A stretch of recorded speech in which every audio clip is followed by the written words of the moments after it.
de Dios. Somos linaje escogido, oh, somos real sacerdocio, nación santa adquirida por Dios. Oh, somos el pueblo de Dios. Somos linaje escogido, oh, somos real sacerdocio, nación santa adquirida por Dios. Sí, esclavizarse a la verdad, creer como Dios cree, hacer lo que Dios hace, pensar lo que Dios piensa y que ya está escrito, vivir como Dios quiere que vivamos. Cuando somos capaces de funcionar de esta manera, estimados hermanos, estamos siendo capaces de obedecer. Aleluya, gloria a Dios. Dice Santiago 4, purificando los corazones 3. Dice el apóstol Santiago en su capítulo 4, versículos 7 y 8, por tanto, sométanse a Dios. ¿A quién tenemos que someternos? Resistan al diablo. ¿Y a quién tenemos que resistir? Y huirá de ustedes. Acérquense a Dios y Él se acercará a ustedes. Limpien sus manos, pecadores, y ustedes de doble ánimo, purifiquen sus corazones. ¿Estamos grabando ya? Sí, estamos grabando ya. Bien. Ustedes de doble ánimo. ¿Qué pasa con la gente de doble ánimo según Santiago capítulo 1? Versículos 6 al 8. ¿Qué le pasa a la gente de doble ánimo? Dice el apóstol Santiago en su capítulo 1, versículos del 6 al 8. Pero pida con fe, sin dudar, porque el que duda es semejante a la ola del mar, impulsada por el viento y echada de una parte a la otra. No piense, pues, ese hombre. ¿Qué hombre? El que es como la ola del mar. No piense, pues, ese hombre que recibirá cosa alguna del Señor. ¿Por qué? Porque ese hombre, el que es como la ola del mar, está hablando del mismo hombre, porque ese hombre es de doble ánimo, de dos almas, dos mentes, dos sentimientos. Es un hombre de doble ánimo, inestable o inconstante en todos sus caminos. ¿Qué es lo que le pasa al hombre de doble ánimo? Versículo 7. El hombre de doble ánimo no recibe nada del Señor. El hombre de doble ánimo, insisto, según el apóstol Santiago, no recibe nada del Señor. Y a mí me queda un montón de cosas todavía por recibir. ¿A cuántos nos quedan cosas por recibir? A mí me quedan todavía muchas cosas por recibir. Estoy convencido de que a mucha gente también. Al inconverso le queda la salvación, al enfermo le queda por recibir la sanidad, al que está empobrecido le queda por recibir la prosperidad, al que es ignorante le queda por recibir la sabiduría. Hay muchas cosas que todavía nos quedan en este mundo por recibir, tanto inconversos como a creyentes. Este hombre, el que es inconstante, o el que después declara el apóstol Santiago en el siguiente versículo, el que es de doble alma, de doble ánimo, que tiene dos pensamientos, que tiene dos sentimientos, ese hombre no recibe nada del Señor. ¿Queremos recibir cosas del Señor? Entonces el apóstol Santiago nos dice lo que tenemos que hacer. Lo hemos leído en el capítulo 4, versículo 7. Sométanse a Dios, resistan al diablo y huirá de ustedes. Acérquense a Dios y Él se acercará a ustedes. Limpien sus manos, pecadores, y ustedes, de doble ánimo, purifiquen sus corazones. Llevamos ya 3 semanas, y una semana más que vamos a insistir sobre este tema. ¿Por qué? Porque todavía me quedan cosas por recibir. Me quedan cosas por recibir, por eso insistimos, purifiquen sus corazones. Ya hemos estado viendo 2 formas o 2 aspectos en los cuales nosotros podemos purificar nuestro corazón para dejar de ser de doble ánimo, de 2 pensamientos, de 2 sentimientos. La primera forma es con la fe. Ya lo vimos. La fe purifica nuestro corazón, Hechos 15:9, y ninguna distinción hizo entre nosotros y ellos, purificando por la fe sus corazones. Purificando por la fe sus corazones. ¿Cómo purificamos nuestros corazones? Diga, por la fe. ¿Por qué? La fe siempre mira al mismo sitio. La fe siempre mira la palabra. Por eso, si somos capaces de andar por fe, estaremos siendo hombres y mujeres de una mente, de un ánimo, de un sentimiento, en una sola dirección. La fe siempre mira lo mismo, porque la fe viene por el oír y el oír la palabra. Si usted tiene fe, no va a mirar otra cosa, va a mirar la palabra, porque si está mirando otra cosa, no está teniendo fe en Dios. Por eso la fe purificó los corazones de los gentiles, de los que creían en el Señor Jesús, y la fe purifica nuestros corazones para ser de un ánimo. Vimos el segundo punto la semana pasada. ¿Recuerdan cuál era? ¿Alguien me lo puede decir en sus notas? ¿Cómo purificamos nuestros corazones? La santidad en el temor de Dios purifica nuestros corazones. 2 Corintios 7:1. Por tanto, amados, teniendo estas promesas, limpiémonos de toda inmundicia de la carne y del espíritu. ¿Cómo? Perfeccionando la santidad en el temor de Dios. ¿Cómo nos limpiamos de toda inmundicia de la carne y del espíritu? Nos dice el apóstol Pablo, perfeccionando la santidad en el temor de Dios.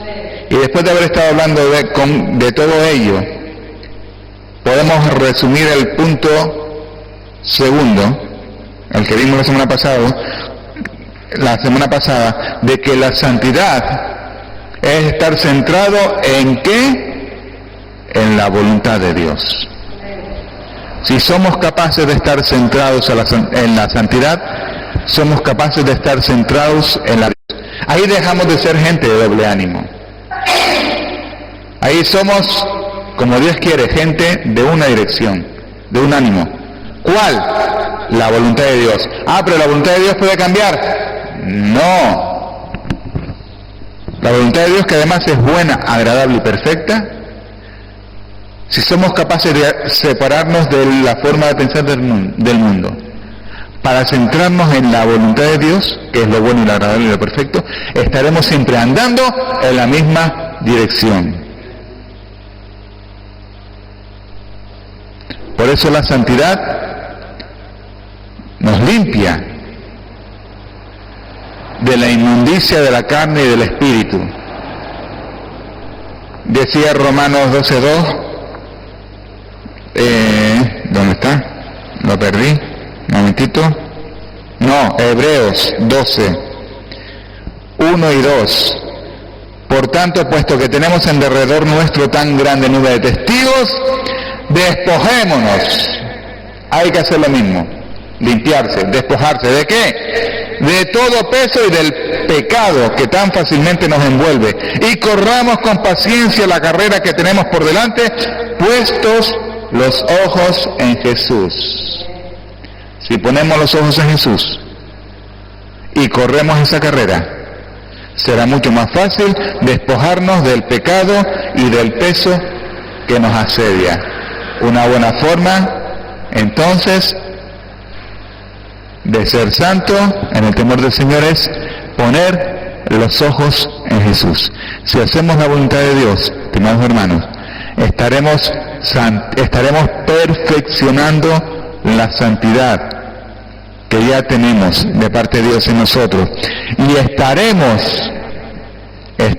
siendo gente de un ánimo, no de dos ánimos, no de dos pensamientos, no de dos sentimientos, no de dos decisiones. Estaremos siendo gente de un ánimo. Esa es la gente que recibe cosas del Señor. Y llegamos al tercer punto que Dios mediante vamos a empezar hoy, y Dios mediante terminaremos hoy también. El tercer punto reza de la siguiente manera: nuestras almas son purificadas. Este es el tercer punto para los que están tomando nota. Nuestras almas son purificadas por la obediencia a la verdad, para un amor sincero. Nuestras almas son purificadas, ¿cómo? Diga, por la obediencia a la verdad. ¿Vale? Y el 66% de la congregación no dice nada. Mucho porcentaje ese. Dice Primera de Pedro 1:22. Este es el texto. Primera de Pedro 1:22. Puesto que en obediencia a la verdad ustedes han purificado sus almas para un amor sincero de hermanos. Ámense unos a otros entrañablemente de corazón puro. Aquí, de hecho, el apóstol Pedro nos habla de un objetivo más en la purificación, aunque nos dice cómo se hace. ¿Cómo dice el apóstol Pedro que purificamos nuestras almas? Diga, en obediencia a la verdad. Ahora dígalo después de mí. En obediencia a la verdad. Ahí, sí, conmigo al 100% de los presentes. En obediencia a la verdad es que nuestras almas son purificadas. ¿Qué pasa al alma purificada? La alma purificada es la de un hombre de un ánimo que recibe cosas del Señor. Y ese hombre de un ánimo que recibe cosas del Señor es descrito por el apóstol Pedro como un hombre que es capaz de amar sinceramente, de una forma pura y entrañable, a su prójimo. Con lo cual, si contrastamos los dos puntos para recibir cosas del Señor, o digamos que cuando recibimos cosas del Señor, somos capaces de amar entrañablemente, de una forma sincera y pura. ¿Por qué? Porque esa es la respuesta al alma purificada. Según Santiago, el alma purificada es la que es capaz de recibir cosas del Señor. Y también, según el apóstol Pedro, el alma purificada es aquella que es capaz de amar a su prójimo. Ahora, lo que nos interesa, ¿cómo hago para recibir cosas del Señor? ¿Cómo hago para amar? ¿Cómo hago, en definitiva, para tener un alma purificada? Obediencia a la verdad.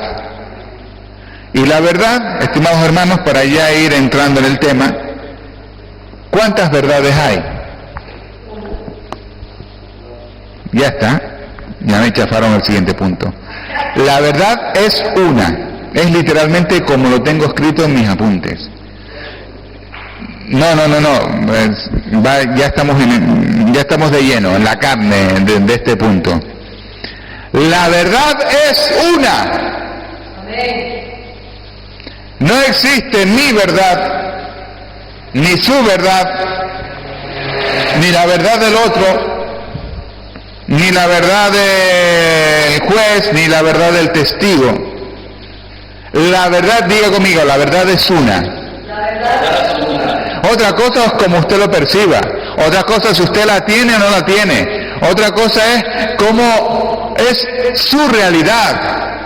Otra cosa es cómo lo ve usted desde su punto de vista. Que cuando vemos las cosas desde nuestro punto de vista, escúcheme, cuando vemos las cosas desde nuestro punto de vista, no quiere decir que nosotros sepamos ni hayamos visto la verdad. Oh, pero la verdad es que aquel atropelló al otro. ¿Por qué? Porque yo vi el coche cómo le pasaba por encima. Ah, eso es lo que tú viste. Entonces, Farruquito fue el que atropelló al otro, ¿no? Farruquito, se llama así ese. Un famoso, y un montón de gente que atropella un montón de gente. No, yo, la verdad la sé yo. Farruquito atropelló al otro, o aquella persona atropelló a la otra. ¿Por qué? Porque yo vi como el coche le pasaba por encima. Ah, entonces, lo que tú viste es la verdad. Puede ser que no. ¿Y si dentro del coche había otro conductor? ¿Y si el dueño del coche en ese momento estaba de copiloto? Si en ese momento no conducía yo, sino conducía Tito.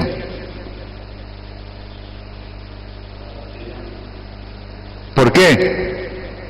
Lo que tú viste es la verdad. No siempre es así. Escúcheme, porque lo que no quiero decir es que usted no puede ver la verdad y usted no puede tener la verdad. No quiero decir eso. Yo lo que quiero enseñarle es que la verdad es una. La verdad es una. ¿Y cuál es la verdad? El cielo y la tierra pasarán, dijo Jesús, pero mi palabra no pasará. Santifícalos en tu verdad, dijo Jesús. Mi palabra es verdad. Según la Real Academia de la Lengua Española, me llamó la atención cuando preparaba esto. Verdad es, tome nota, porque me llamó la atención, esta es la tercera o la cuarta acepción. ¿Qué es la verdad? Según la Real Academia Española, verdad es la propiedad que tiene una cosa, tome nota, la definición es larga, pero es muy interesante. La Real Academia Española de la Lengua dice que la verdad es la propiedad que tiene una cosa de mantenerse siempre la misma, sin mutación alguna.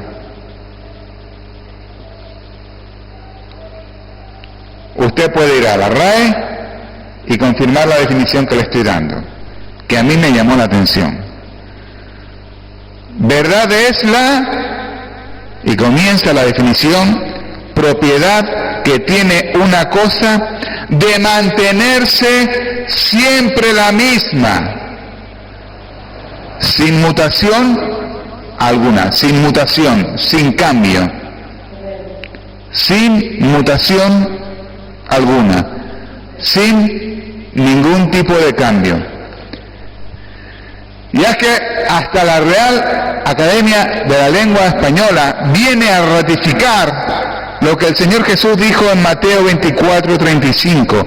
Cielo y tierra pasarán, pero mis palabras no pasarán. porque las palabras de Jesús no van a pasar. Dice el Señor Jesús, incluso todo esto que usted ve, este suelo, esa casa, ese coche, esta carne, pasará.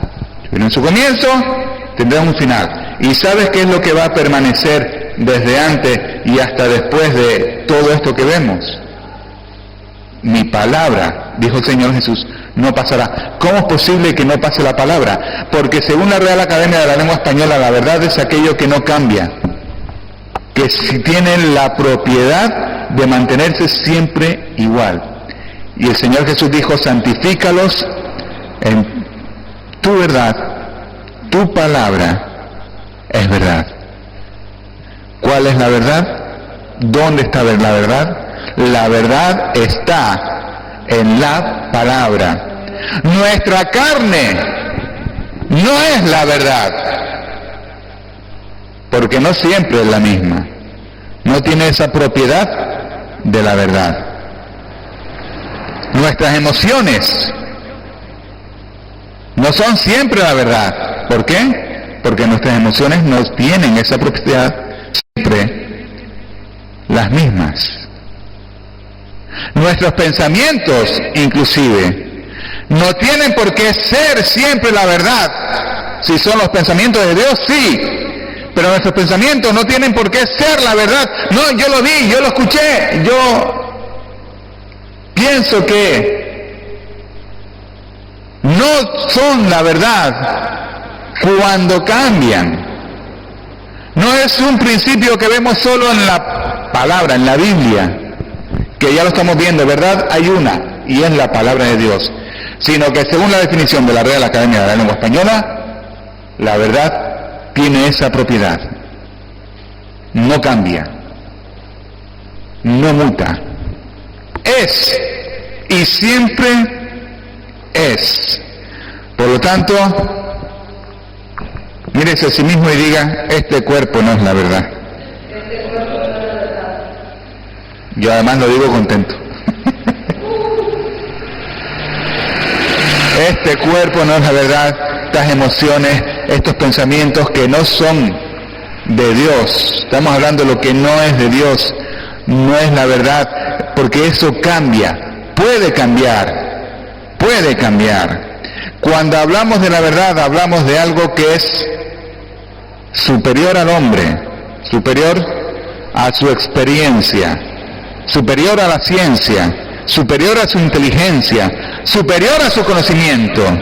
¿Qué pasa con las partículas de ¿cómo se llama este? De Bohr, el bosón de Higgs, ese que viene a descubrir ahora de que el principio de la relatividad tiene fallos, ¿no?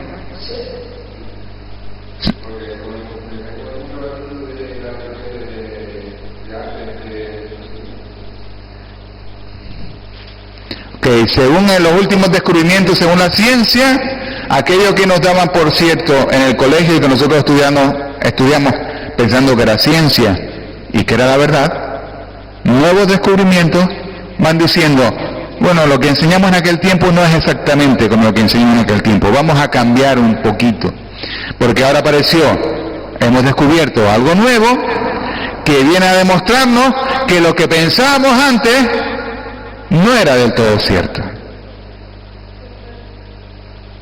O sea, que nos la estaban dando en el colegio como la verdad absoluta, inquebrantable, inamovible para todos los siglos, y estamos viendo nuevos descubrimientos de que no, de que hay cambios. Pues, insisto, porque hablar de la verdad, estamos hablando de algo que va muy por encima de la ciencia, del intelecto, del sentimiento, del conocimiento, de la sabiduría del hombre. Porque la verdad es una. ¿Y cuál es la verdad? Ahí estamos. La verdad es una. Y la verdad, ¿dónde está? En la palabra de Dios. Dice 1 de Pedro 1:24, un texto que es sacado del Antiguo Testamento. Porque toda carne es como la hierba y toda su gloria como la flor de la hierba. sécase la hierba, cáese la flor. Pero como dice Isaías, me parece que está ahí, pero la palabra del Señor permanece para siempre. Dice Pedro, esta es la palabra que a ustedes les fue predicada, anunciada como las buenas nuevas. ¿Dónde encontramos estos dos versículos? Justo dos textos después de lo que leímos. Porque en obediencia a la verdad, ustedes han purificado sus almas. ¿Cómo purificamos nuestras almas? En obediencia a la verdad. Y dos textos más adelante, el apóstol Pedro dice, porque nosotros somos para la verdad, como la hierba del campo, como la flor. No, estas no, porque son artificiales, estas no se mueren, ¿no? ¿Sí se mueren? No se mueren. Pero en lo natural, nosotros somos para la verdad nuestros cuerpos, como todo lo demás. Pasamos, estamos aquí un momentito, nuestro cuerpo, incluso nuestro conocimiento, nuestra sabiduría, la del mundo. Pasamos unos años por aquí, pero después nos vamos. ¿Y la verdad desaparece con nosotros? No. Nosotros pasamos, pero la verdad permanece. Como dice el apóstol Pedro, pero la palabra del Señor permanece para siempre, y esa es la palabra que a ustedes les fue anunciada como las buenas nuevas. Ya estamos llegando al punto de la obediencia a la verdad. Pero para eso teníamos que saber a qué obedecer. ¿Por qué obedecer a la verdad? Insisto, el apóstol Pedro dice que hubo gente que purificó sus corazones por la obediencia a la verdad. Y los corazones purificados son capaces de recibir cosas de Dios y son capaces de amar de una forma sincera y pura. Nuestra experiencia, nuestros años de vida, nuestros títulos, nuestra inteligencia, por mucha que podamos tener, está todo por debajo del nivel de la verdad. Entonces, ¿es la verdad inalcanzable para nosotros? ¿Cómo vamos a obedecer la verdad? Si la verdad va mucho más allá de lo que nosotros somos en lo natural. ¿Seremos capaces de purificar nuestros corazones obedeciendo la verdad? ¿Cómo nos puede poseer la verdad a nosotros? ¿Cómo nos puede poseer la verdad a nosotros? Porque si la verdad es mucho más, sécase la hierba, marchítase la flor. La verdad, la palabra del Señor es lo que permanece para siempre. ¿Cómo entonces podemos nosotros ser parte de la verdad? No la verdad parte nuestra, sino ¿cómo podemos ser nosotros parte de la verdad? Pues precisamente siguiendo la exhortación del apóstol Pedro. Obediencia a la verdad. Cuando busqué las palabras griegas para saber un poquito qué quería decir el apóstol Pedro con todo esto, me encontré con que el pensamiento que el apóstol Pedro estaba tratando de dejar a los lectores de su carta es que hay que sujetarse, esclavizarse, someterse a la verdad. ¿Y será eso bueno?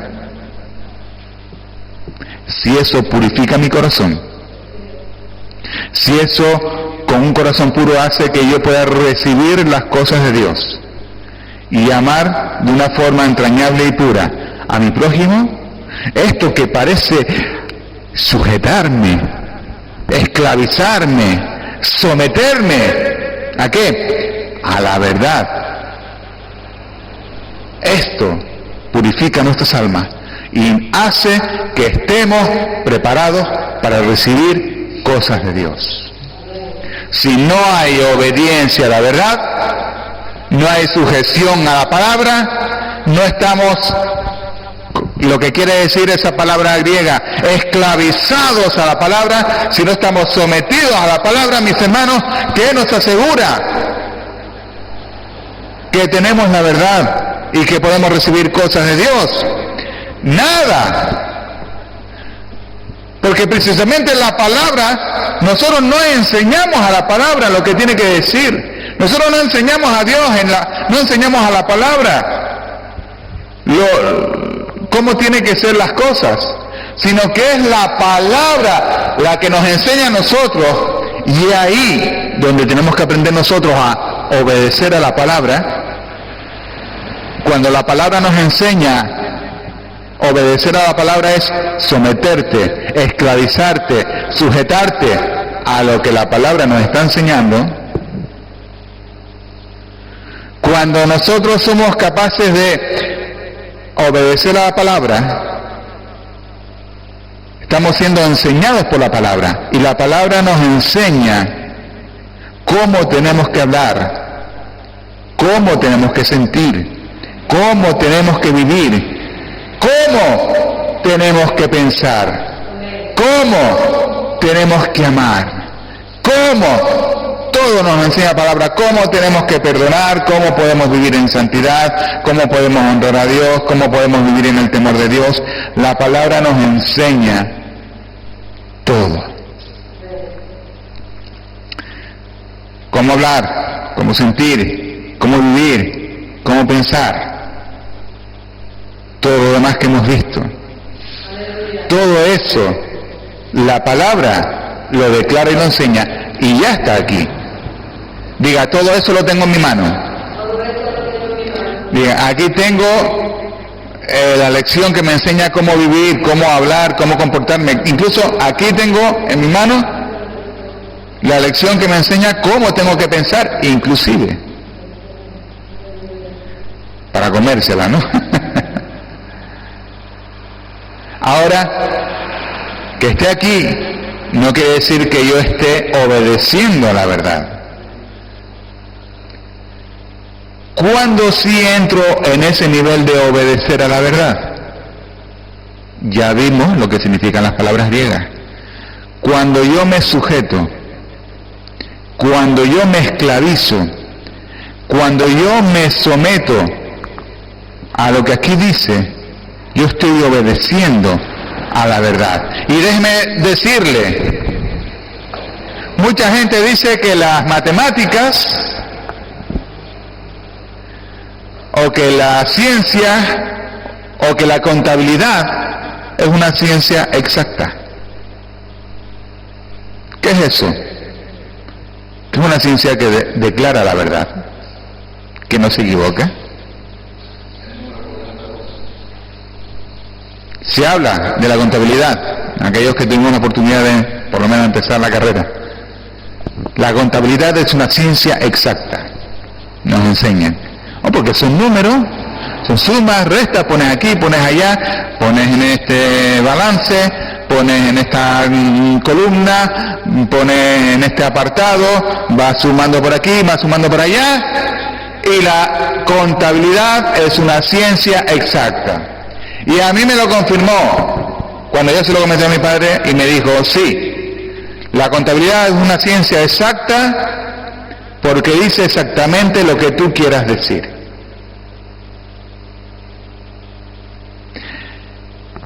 Porque ni siquiera los números, cuando uno va a interpretarlo y ve que una empresa a lo mejor tiene tanto dinero que tienen sus clientes que le deben, tantos morosos o tanto material para producir aquí, esto, lo otro, hay diferentes interpretaciones, incluso siendo los mismos números. No todo el mundo dice, no, esta empresa tiene beneficio. A lo mejor algunos vienen y dicen, no tienen beneficio. ¿Por qué? Porque le deben un montón de dinero que cuando se lo paguen va a tener beneficio. Pero viene otro y dice, no, pero esta empresa está en bancarrota. ¿Por qué? Porque le deben un montón de dinero que todavía no tienen efectivo. Ni siquiera la contabilidad es una ciencia exacta. O como me enseñó mi padre, sí es una ciencia exacta porque dice exactamente lo que te interesa a ti decir. La Biblia no es como la contabilidad en este punto. La Biblia no dice exacto lo que a nosotros nos interesa que diga. Dios no dice lo que a nosotros nos interesa que Dios diga. Dios ya habló. Dios ya dijo. Ya está escrito que en sus llagas hemos sido sanados. Ya está escrito que Él desea que seamos prosperados en todas las cosas y que tengamos salud, así como prospera nuestra alma. Todo eso ya está escrito. Y otra cosa es si usted quiere interpretarlo de otra manera o juntarlo o lo que quiera que sea. Pero para eso también tenemos al Espíritu Santo como nosotros, con nosotros. Pero Dios ya escribió, nos dejó escrito lo que Él quería decirnos. Y eso no cambia. Y eso no cambia. De hecho está escrito en Apocalipsis que nadie quite y que nadie añade a lo que está escrito a este libro, porque se acarrea un castigo muy grande. Porque lo que Dios quería decir ya lo dijo. Y tanto añadir, escúcheme, como quitar a lo que Él ya dijo, estamos faltando a la verdad. Porque la verdad, según la RAE, no cambia. Y según Dios, la verdad tampoco cambia. El pensamiento de Dios es siempre el mismo.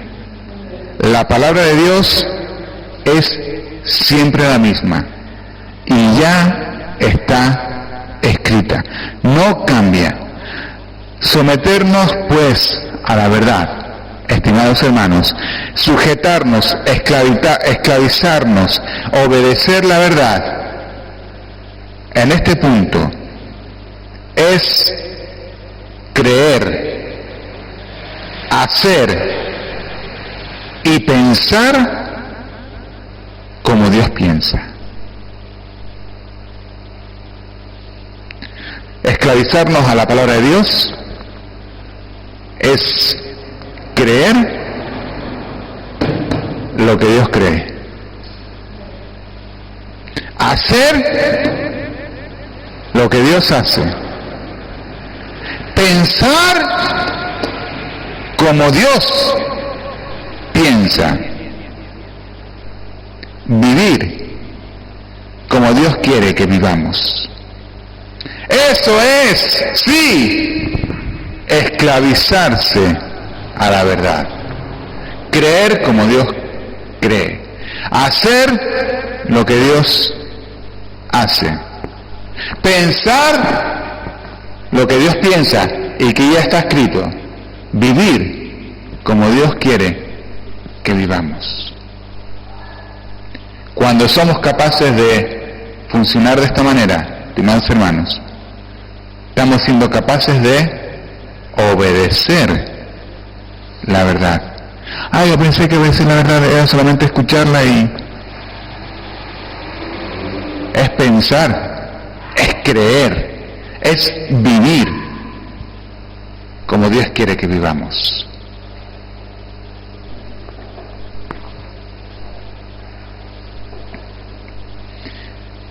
Esto, obedecer la palabra, evita la contaminación en nuestro corazón y lo purifica para que seamos personas de un solo ánimo, personas capaces de recibir cosas del Señor.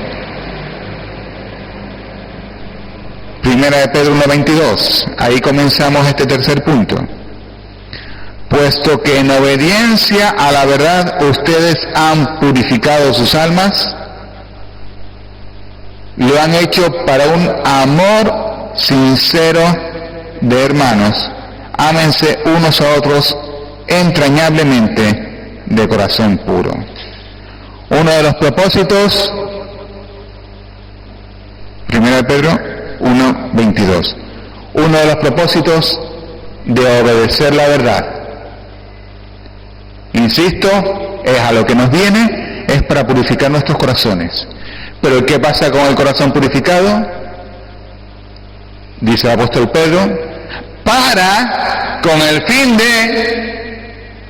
con el propósito de tener un amor sincero de hermanos. Corazón purificado, ¿cómo podemos verlo? No solo el corazón purificado es aquel que recibe cosas del Señor, que estamos viendo y estudiando que sí, según Santiago 4, 7 y 8, sí. Corazón purificado recibe cosas del Señor. Y un corazón purificado, dice el apóstol Pedro, tiene un amor sincero de hermano. Ámense unos a otros entrañables de corazón puro. Lo mismo que dice el apóstol Juan, en 1 Juan 4, 7 y 8. Amados, amémonos unos a otros porque el amor es de Dios. Y todo el que ama es nacido de Dios y conoce a Dios. El que no ama no conoce a Dios porque Dios es agape. Dios es amor. Y el amor, su principal virtud o su principal característica es que el amor necesita de más de uno para poder existir. Aunque la palabra nos enseña que debemos amarnos a nosotros mismos, pero el propósito, el fin de amarnos a nosotros mismos es para amar a los demás, en el nivel que nos amamos a nosotros mismos. El amor que es Dios, porque Dios es agape, es amor, nos fue dado para relacionarnos con los demás. 1 Juan 4:9 dice, en esto se manifestó el amor de Dios en nosotros, en que Dios envió a su Hijo al mundo para que vivamos por medio de Él. No podía haber amor si no había una persona a la que amar. Dios no podría amarnos si no existiéramos. Dios no podría amar si solo estuviese Él. Nosotros no podríamos amar si no hubiesen otras personas.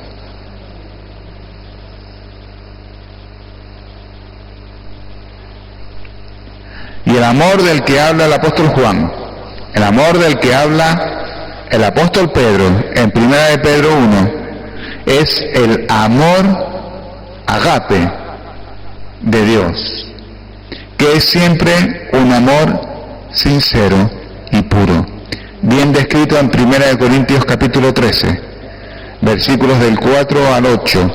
El amor es paciente, es bondadoso, el amor no tiene envidia, el amor no es jactancioso, no es arrogante, no se porta indecorosamente, no busca lo suyo, no se irrita, no toma en cuenta el mal recibido. El amor no se regocija de la injusticia, sino que se alegra con la verdad. Todo lo sufre, todo lo cree, todo lo espera, todo lo soporta. El amor, como la palabra, como la verdad, nunca deja de ser.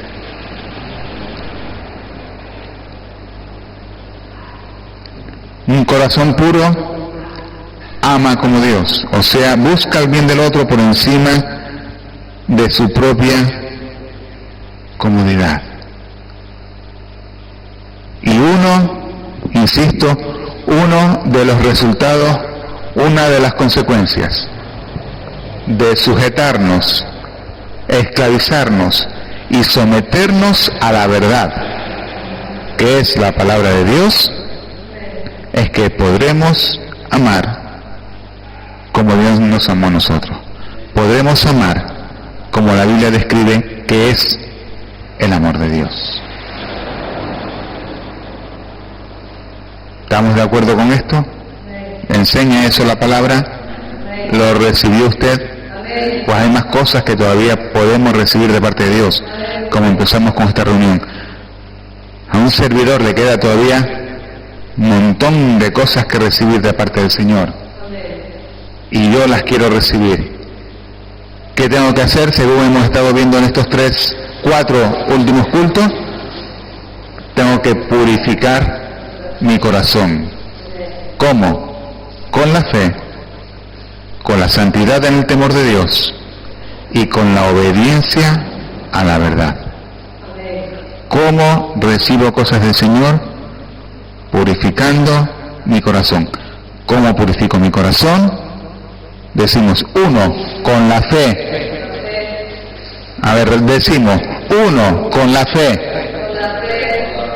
2, con la santidad en el temor de Dios.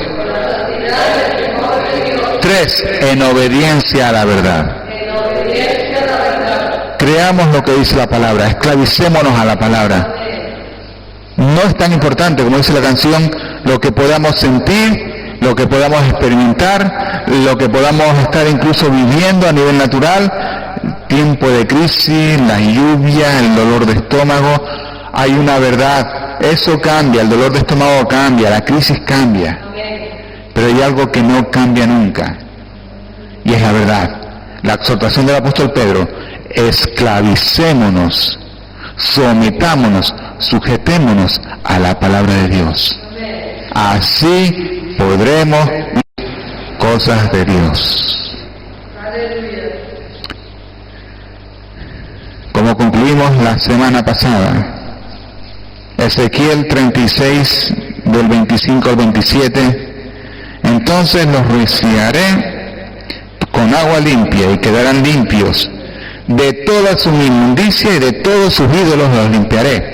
Además les daré un corazón nuevo y pondré un espíritu nuevo dentro de ustedes. Quitaré de su carne el corazón de piedra y les daré un corazón de carne. Pondré dentro de ustedes mi espíritu y haré que anden en mis estatutos y que cumplan cuidadosamente mis ordenanzas. ¿Qué va a hacer el Espíritu de Dios dentro de nosotros? Que andemos en su palabra y que cumplamos su palabra. ¿Queremos cosas del Señor? Vamos a cerrar nuestros ojitos, cerramos la libreta, el bolígrafo. Y en lo que toca una canción, somos linaje escogido, oh, somos real sacerdocio, nación santa adquirida por Dios, oh, somos el pueblo de Dios,